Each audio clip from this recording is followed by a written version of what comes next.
Добрый день, дорогие наши слушатели. Сегодняшняя наша тема будет давление и мясо. Так, сейчас в Казахстане очень у нас стал популярным это гипертоническая болезнь. После него криз, инсульт, инфаркт. От этого это еще хорошо, что внезапная смерть очень увеличивается. Человек, даже 40-летний, даже в прошлый раз мы видели, 35-летний парень, здоровый, давление был, ходил 180-200, вечером уснул, утром не проснулся. Вот такие печальные истории сейчас очень много. Поэтому мы сегодня тронули эту тему давления. Давление сейчас стало очень опасным заболеванием, потому что в Казахстане очень увеличивается. Здесь мы хотели бы сказать, какую роль мяса. Мы, казахи, все любим мясо. Везде мясо у нас. Так? Без мяса у нас той не проходит. Без мяса у нас гости не проходят. Так? Все кругом у нас мясо. Еще особенность есть, еще мясо у нас. Какое мясо? Конина.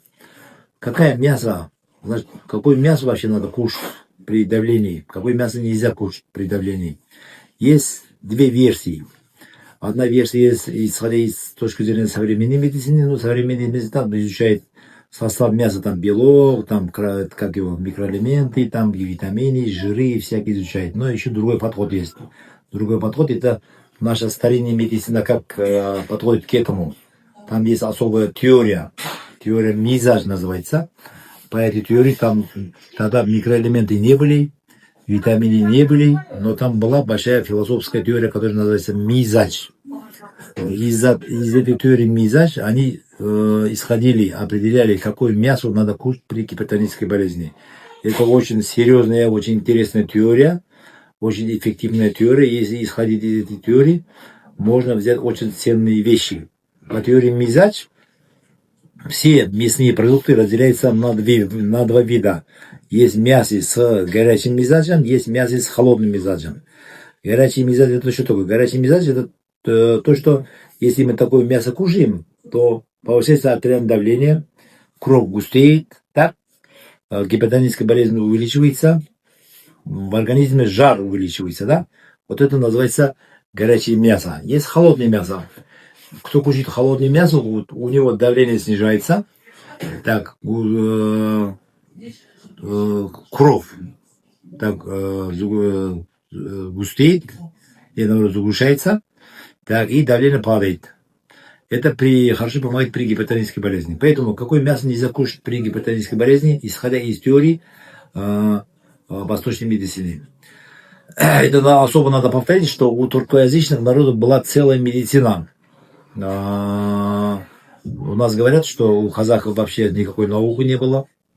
Казахи это безграмотный народ, это неправильно. У казахов была целая медицина. У туркоязычных народов это целая была наука. Это во главе его стоит Авиценна. До 18 века труды Авиценны были использованы везде. Вся Европа его использовала. Так, даже Авиценну назвали Авиценна. Даже слово медицина, есть версия, что выходит от слова Авиценна. В переводе это означает, что мадат сино. Яни, мадат это значит помощь медицине. Слово медицина есть версия, что оттуда вышло. Поэтому мясо, какое мясо надо кушать при гипертонической болезни? При гипертонической болезни, конечно, нежелательно кушать в первую очередь конина, в вторую очередь это свинина, в третью очередь все баранина, в четвертую очередь все мясо, которые птичье мясо. Это что же? Курица, ундюк, да, вот это перепель.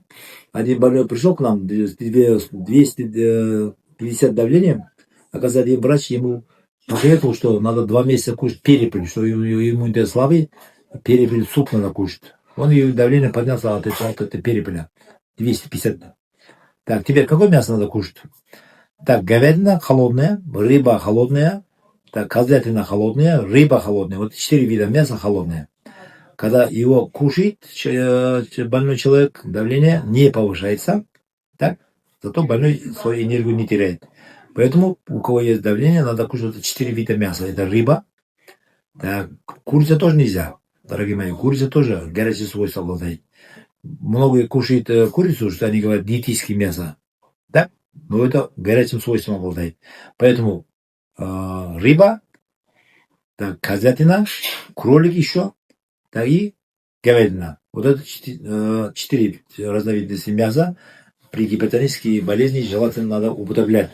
Особенно конина, козы харта, потом особенно вот это конина, копченое мясо. Это очень опасно при гипертонической болезни. Мы много раз видим больных, что употребляют вот такую соленую, копченую мясо, и кризом попадает уже с инсультом в реанимационное отделение. Так, поэтому у нас, у туркоязычного народа, есть очень глубокая медицина, который имеет свою философскую теорию. Мы каждый день уже рубрику открыли на русском языке, мы каждый день будем говорить, что такое мизяж-теория, мы будем говорить. Это очень важная теория, очень интересная теория. Весь народ знал, это с одной стороны очень сложная теория, с одной стороны очень простая теория. Это философия. Раньше говорили, это если врач, хороший врач, если врач, он овладеет философией, у него способности очень большие открываются, он сравняется с божественными способностями. Поэтому мы должны уважать свою историю. Это очень у нас глубокая история. Там есть очень большая наука. Там есть очень ценные медицинские знания, которые необходимы для нашего народа, для укрепления здоровья нашего народа. Мы, конечно, будем сейчас использовать ее, но потихонечку будем давать информацию. На чем мы хотим сказать, что не болейте, вам всем здоровья. Так? Самое дорогое это у человека это что? Это здоровье, которое на деньги не купишь. Поэтому надо, не болея, надо заниматься профилактикой. Всем вам здоровья желаем. Спасибо.